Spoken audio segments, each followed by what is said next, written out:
Senior سیاسی تجزیہ کار اور مسلم لیگ نون کے سینیٹر عرفان صدیقی نے کہا ہے کہ عمران خان پر قائم مقدمات نہ تو نواز شریف کی طرح 20-30 سال پرانے معاملات پر ہیں، نہ ہی تجریدی، تخیلاتی اور فرضی ہیں۔ ایسے میں دلیل دی جاتی ہے کہ اگر نواز شریف 6 برس تک ناانصافیوں کے تازیانے کھانے کے بعد دہائیوں پرانے بے سروپا مقدمات میں بری ہو رہا ہے تو عمران خان کو بھی بری قرار دے کر زندان کا پھاٹک کھول دیا جائے۔ آئین، قانون، ضابطۂ فوجداری، جزا اور سزا کی اخلاقیات سب کچھ جائے بھاڑ میں۔ گویا عدالت نہیں کوئی فیکٹری ہو گئی جسے کمانڈ دی جائے تو ایک ہی سائز کی چیزیں بناتی اور پھینکتی چلی جاتی ہے۔ اپنی کالم میں عرفان صدیقی بتاتے ہیں کہ جج ارشد ملک مرحوم کی احتساب عدالت کا چھوٹا سا کمرہ کھچا کھچ بھرا تھا۔ میں پہلی صف میں مرکزی ملزم سابق وزیر اعظم نواز شریف کے دائیں ہاتھ بیٹھا تھا۔ وہ عدالتی کارروائی سے لا تعلق کسی گہری سوچ میں ڈوبے تھے۔ اچانک میری طرف رک کر کے بولے، کاغذ قلم ہے آپ کے پاس؟ میں ہمیشہ ان دونوں ہتھیاروں سے مسلح رہتا ہوں۔ جیب سے مڑا توڑا سا کاغذ نکالا اور قلم انہیں پکڑا دیا۔ نواز شریف نے کاغذ دائیں زانو پر رکھا اور لکھا، دکھ درد کے ہاتھوں لٹ کر بھی اس دل نے تجھی کو یاد کیا۔ بلا شبہ سنگین آزمائشوں کے طویل عہد ابتلا میں میاں نواز شریف نے ہمیشہ اپنے رب کو یاد رکھا اور اسی سے مدد چاہی۔ فرد جرم عائد ہو گئی تو طے پایا کہ نواز شریف اپنا جواب اردو میں دیں گے۔ اس کی ایک کاپی پہلے ہی جج ارشد ملک کو فراہم کی جا چکی تھی۔ نواز شریف بیان پڑھ رہے تھے اور جج ارشد ملک ساتھ ساتھ سامنے رکھے متن کو دیکھ رہے تھے۔ نواز شریف آخری پیراگراف پر پہنچے اور بولے، میں اپنا بیان ختم کرتے ہوئے اپنے ایمان، ضمیر اور یقین کی بنیاد پر 2 ٹوک الفاظ میں اس ریفرنس کے تمام الزامات کی تردید کرتا ہوں۔ قانون اور انصاف کے ترازو میں اس ریفرنس کا کوئی وزن نہیں۔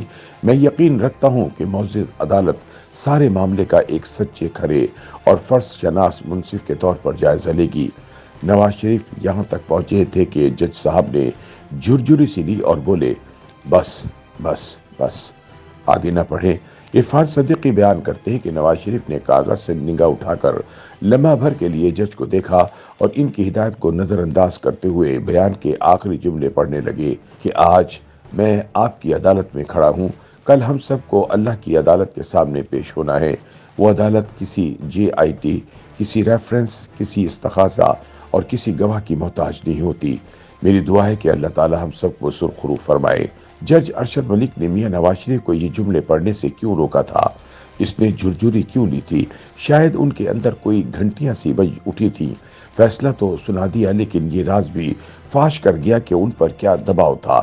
خود رائیونڈ جا کر روتے ہوئے معافی بھی مانگی۔ بلا شبہ کسی بڑی عدالت کا خوف اسے بے کل کیے ہوئے تھا۔ معلوم نہیں بغض و عناد میں لتھڑی پرلے درجے کی ناانصافیوں کے ازالے کو انصاف کہا جا سکتا ہے یا نہیں، لیکن کچھ لوگ اسے سہولت کاری کا نام دے رہے ہیں۔ وہ کہتے ہیں کہ عدلیہ آزاد ہے، تو جس طرح نواز شریف کی بریت ہو رہی ہے اسی طرح عمران خان کو بھی ہر جرم سے مبرہ قرار دے کر چھوڑ دینا چاہیے۔ ان کے نزدیک نواز شریف اور عمران خان سے یکساں سلوک ہونا چاہیے، یعنی ایک بری قرار دیا جاتا ہے تو دوسرا بھی جرم کی سنگینی اور نوعیت سے قطع نظر بری کر دیا جائے۔ اس بات میں کسی کو کلام نہیں کہ یہ ملک ایک آئین رکھتا ہے۔ اگر گئے دنوں میں عمران خان کی خواہش پر عمران خان ہی کا راستہ ہموار کرنے کے لیے قانون و انصاف کو کند چھری سے ذبح کیا گیا تو اس کا مطلب ہرگز یہ نہیں کہ آج عمران خان کے ساتھ بھی وہی سلوک کیا جائے۔ اگر عمران خان نے بطور وزیر اعظم مخالفین کے حقوق کچلے، انہیں مقدمات میں الجھایا، سزائیں دلوائیں، زندانوں میں ڈالا، برملا انہیں تکلیف پہنچانے کے اعلانات کیے، تو اس کا یہ مطلب ہرگز نہیں کہ اس بیمار اور غیر انسانی رویے کی پیروی کرتے ہوئے عمران خان کو بھی عبرت کا نمونہ بنا دیا جائے۔ عرفان صدیقی کہتے ہیں کہ دیکھنا لیکن یہ ہوگا کہ کون سا ضابطۂ قانون و انصاف سزا یا رعایت میں مساوات کے تصور پر یقین رکھتا ہے۔ اگر ایسا ہی ہے تو نیچے سے اوپر تک مختلف عدالتی مراحل کیوں ہیں؟ وکلا کی ضرورت کیوں پیش آتی ہے؟ ہر جرم کی الگ سزا کیوں مقرر ہے؟ کسی نتیجے پر پہنچنے کے لیے عدالتوں کو طویل عرصہ کیوں لگ جاتا ہے؟ بلا شبہ عمران خان کا شمار سیاستدانوں میں ہوتا ہے۔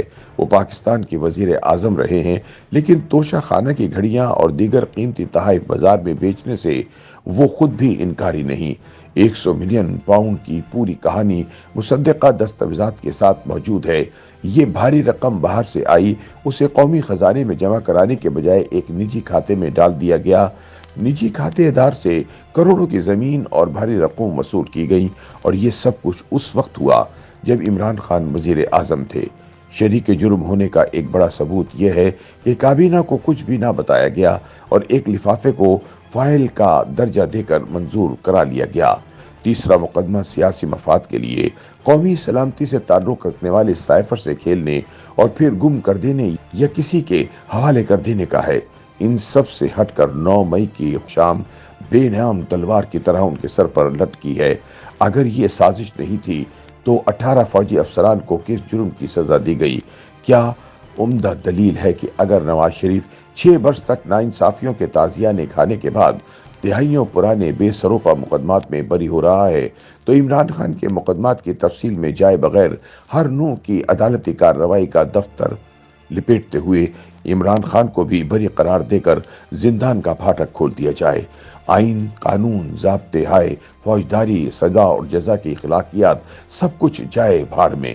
آخر میں عرفان صدیقی کا کہنا ہے کہ آج جیل میں عدالت لگی ہے، کبھی ایک عدالت اٹکلے کی تنگ و تاریک کوٹری میں بھی لگتی تھی۔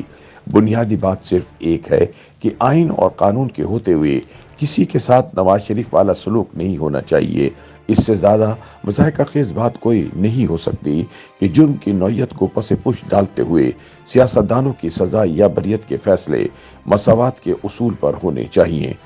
YouTube پر گوگلی نیوز دیکھنے کے لیے youtube.com کی سرچ بار میں googly news T V type کریں۔ گوگلی نیوز کے پیج پر سرخ رنگ کے سبسکرپشن والے بٹن پر کلک کرنا نہ بھولیے۔ YouTube پیج پر اپلوڈ ہونے والی ویڈیوز سے باخبر رہنے کے لیے بیل آئیکن پر کلک کیجیے۔ آپ کو ہر نئی ویڈیو کے بارے میں نوٹیفیکیشن موصول ہو جائے گا۔